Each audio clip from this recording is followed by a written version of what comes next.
পৰাই মই চেষ্টা কৰিম 2 বা 3 আগষ্টৰ পৰাই আপোনালোকে অৰুণোদয় আঁচনি আগৰ দৰে লাভ কৰিব। আগষ্ট মাহৰ পৰা অৰুণোদয় আপোনালোকে মাহেকীয়া নিয়মিতভাৱে পাই থাকিব আৰু আপোনালোকে অলপো চিন্তা কৰিব নালাগে। সেই ধৰণে আমি যিটো কম দামত চেনি বা দাইল দি আছিলোঁ, সেই আঁচনিখনো আমি আগষ্ট মাহৰ পৰাই আৰম্ভ কৰিম। অৱশ্যে আমি ইয়াক অকণমান নতুন ৰূপত লৈ আহিম।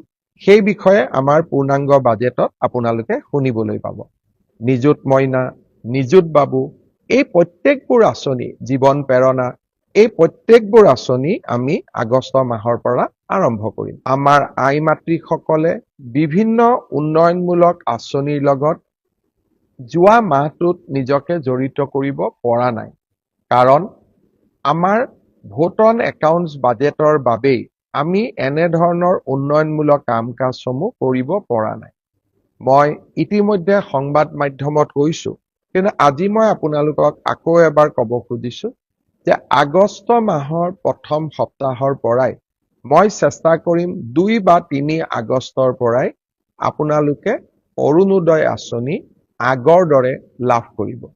আগষ্ট মাহৰ পৰা অৰুণোদয় আপোনালোকে মাহেকীয়া নিয়মিতভাৱে পাই থাকিব আৰু আপোনালোকে অলপো চিন্তা কৰিব নালাগে।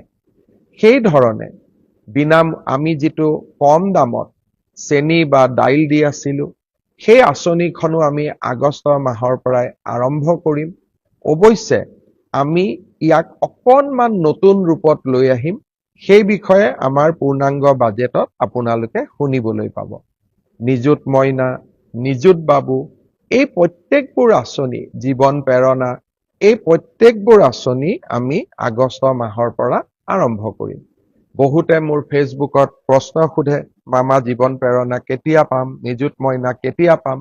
আমি গোটেইবোৰ আঁচনি আগষ্ট মাহৰ পৰা আপোনালোকক দিয়া ব্যৱস্থা কৰিম আৰু তাৰ পিছত সমগ্ৰ সময়ছোৱাত আপোনালোকে এই আঁচনি নিৰবিচ্ছিন্নভাৱে পাই থাকিব।